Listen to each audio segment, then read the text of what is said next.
नाज़रीन, मियां मोहम्मद नवाज शरीफ साहब इस्लामाबाद की अदालतों को 3 केसेस में इश्तिहारी हैं।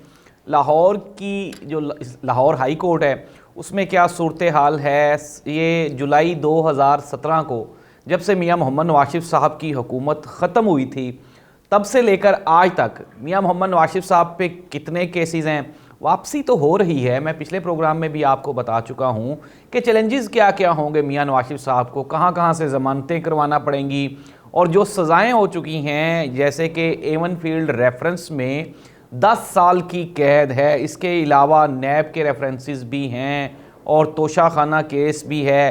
तो ये सब कुछ मियां मोहम्मद नवाज शरीफ साहब कैसे फेस करेंगे, ये एक बड़ा चैलेंज है।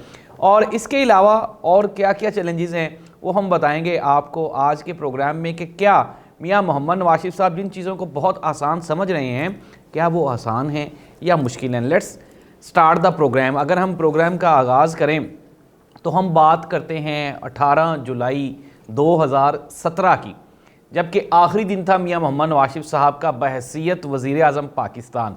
तो 28 जुलाई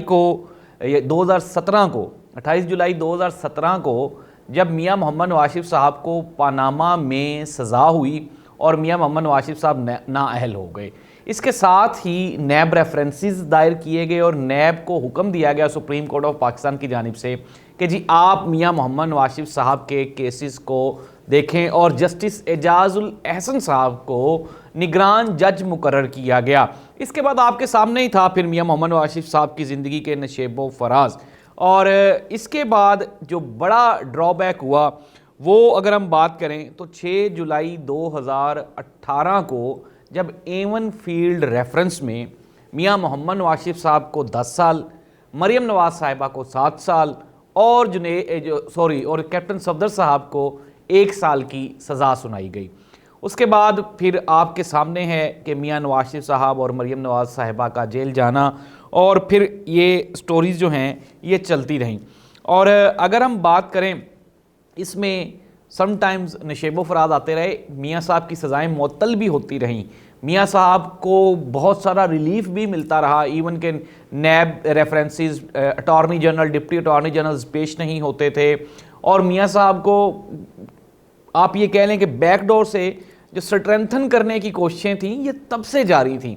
और इमरान खान जिस तरह कहते हैं कि मुझे तो पता ही नहीं था मेरे खिलाफ कौन कौन सी साजिशें हो रही हैं, तो वाकई इमरान खान को नहीं पता था कि मियां साहब और ताकतवर हलकों के दरमियान तब से ही गुफ्तो शनीद और बारगेनिंग जारी थी। इमरान खान से तो पहले साल ही इस्टेब्लिशमेंट नाराज़ हो गई थी, लेकिन बताया इमरान खान को यही जा रहा था कि हम आपके साथ हैं। तो इस तरह से नाज़रीन मियां मोहम्मद नवाज शरीफ साहब को मुख्तलिफ केसेस में रिलीफ मिलता रहा है। जिस दिन से उनकी वजारत उज़्मा ख़त्म हुई उसके बाद एक आध केस को छोड़ के बकाया तमाम केसेस में मियां मोहम्मद नवाज शरीफ साहब की जितनी भी मैक्सिमम उनको रिलीफ हो सकता था वो मिलता रहा। लेकिन एक चीज़ हमने देखी कि मियां साहब पहले गए, फिर वहाँ पे उनकी मिसेस की तबीयत बहुत ख़राब थी, कुलसूम नवाज साहिबा की, और फिर वो मरियम नवाज़ को लेकर वापस पाकिस्तान आ गए। अच्छा, अब इसमें भी 2 तरह की राय हैं, 2 तरह के लोगों की ऑब्जर्वेशंस हैं और 2 तरह के लोग इस पर 2 तरह की बातें करते हैं। कुछ लोग ये कहते हैं कि ये जो वापसी थी ये मियां नवाज शरीफ साहब का फैसला नहीं था, ये फैसला भी मरियम नवाज साहिबा का था, क्योंकि उनको लग रहा था कि ऐसी सूरत हाल में जब पार्टी को मियां साहब की ज़रूरत है, अगर वहां पे मियां साहब नहीं मौजूद होंगे तो ज़ाहिर सी बात है, आपको पता है ग्रुप बी यानी कि मियां शहबाज शरीफ और हमजा शहबाज वो पार्टी को कहीं और लेके जा सकते हैं। तो खैर, दूसरी जानिब शाहिद खाकान अब्बासी की वजारत उज़्मा और फिर एक और ग्रुप का मुतहरक हो जाना, तो पार्टी को वाकई ज़रूरत थी उस वक्त मियां नवाज शरीफ साहब की। तो लेकिन दूसरा ग्रुप ये भी कहता है कि मियां साहब का ज़ाती फैसला था, मियां साहब वापस आ गए। अच्छा, मियां साहब वापस पाकिस्तान तो आ गए, लेकिन उनकी शायद किस्मत में नहीं था वापस एंट्री देना, तो फिर एयरपोर्ट से मियां साहब को दोबारा फिर सीधा गिरफ्तार किया गया और गिरफ्तार करने के बाद फिर दोबारा मियां साहब को जेल में रखा गया। अच्छा, इसके बाद फिर मुश्किलात में इजाफा होता गया और फिर हमने देखा कि बिल आखिर के अल अजीज़िया रेफरेंस में भी मियां नवाज शरीफ साहब को 10 साल कैद यानी कि इसमें भी उनको सज़ा हो गई है। फिर उसके बाद लेकिन इसके साथ फ्लैगशिप रेफरेंस में बरी भी हो गए और फिर दोबारा हमने ये देखा कि 31 अक्टूबर यानी कि 2019 तक ये सारी गेम पहुंचेगी जब मियां साहब को इस्लामाबाद हाई कोर्ट ने मफरूर यानी अब्सकॉन्डर करार दे दिया। लेकिन इसके दरमियान में हुआ ये कि मियां साहब की तबीयत अचानक ख़राब हो गई और फिर इस्लामाबाद हाई कोर्ट ने मियां मोहम्मद शहबाज शरीफ साहब की गारंटी पे मियां साहब को लंदन इलाज की गर्ज से 4 हफ्तों के लिए भेज दिया। लेकिन इसके साथ साथ अब उसमें यह भी था फैसले में कि अगर मियां साहब की तबीयत ख़राब ज़्यादा मज़ीद ख़राब हो जाए तो मियां साहब अदालत से इसमें तोसी भी ले सकते हैं। और फिर हमने देखा कि वो तोसी जो कि 4 हफ्तों से महीनों पर और फिर महीनों से सालों पर मुहित हो गई। इसी दौरान कोई 18 मरतबा मियां साहब की जो हेल्थ रिपोर्ट्स थी वो लाहौर हाई कोर्ट्स में मुख्तलिफ औकात में जमा होती रहीं और आखिरी जो रिपोर्ट जमा हुई है उस रिपोर्ट के मुताबिक उसमें ये मौक़िफ़ इख्तियार किया गया है कि मियां साहब की तबीयत अब पहले से बेहतर है। लेकिन उसमें साथ साथ एक लाइन और भी ऐड की गई है और ये बताया गया है कि किसी भी वक्त मियां साहब की तबीयत दोबारा ख़राब हो सकती है।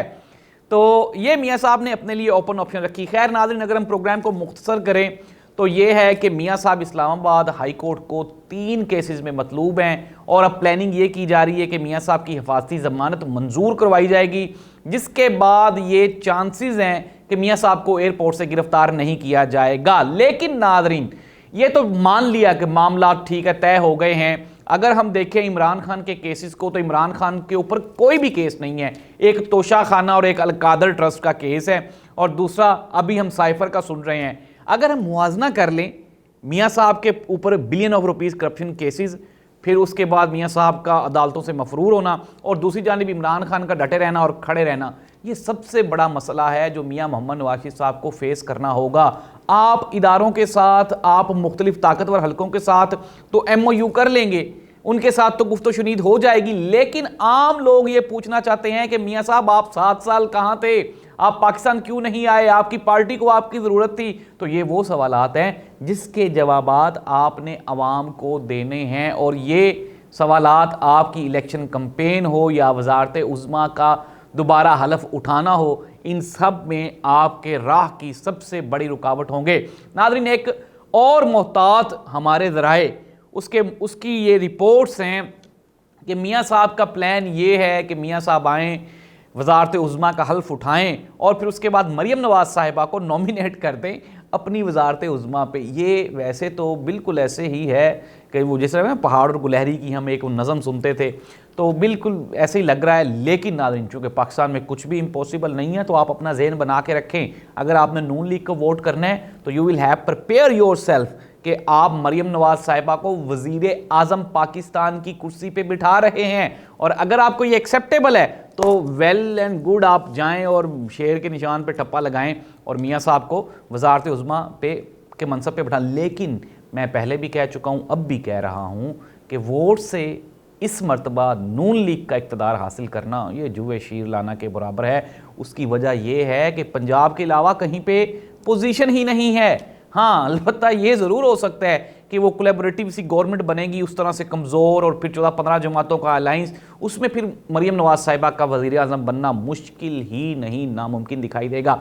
लेकिन नाज़रीन, सबसे बड़ा चैलेंज मियां मोहम्मद नवाज शरीफ साहब का 21 अक्टूबर को पाकिस्तान आने के बाद फिर उसके बाद पार्टी को मुनज़्ज़म करना और फिर अवाम के लिए कोई ऐसा कोई बयानिया कायम करना, ये बड़े चैलेंजेस होंगे। दूसरी जानिब हम लोग देख रहे हैं कि लाहौर में मियां नवाज शरीफ साहब के पोस्टर्स को फाड़ा जा रहा है, अवाम में शदीद गमो गुस्सा है। शहबाज शरीफ की गाड़ी पे फिर दोबारा हमला हुआ, लोगों ने फिर पोस्टर्स फाड़ दिए। वक्ती तौर पे मुस्लिम लीग नून और मियां नवाज शरीफ साहब के लिए चीज़ें आसान नहीं हैं, लेकिन देखना ये होगा क्योंकि हम सब लोग जानते हैं कि मियां नवाज शरीफ साहब एक सीनियर सियासतदान है, तो किस तरह से इन सारी चीज़ों को ओवरकम करते हैं। अल्लाह इस मुल्क का हामी व नासिर हो और हमें वो हुक्मरान और सियासतदान अता फरमाए जो इस मुल्क की बेहतरी के लिए कोई ख्वाहिशमंद हों। अल्लाह हाफिज़।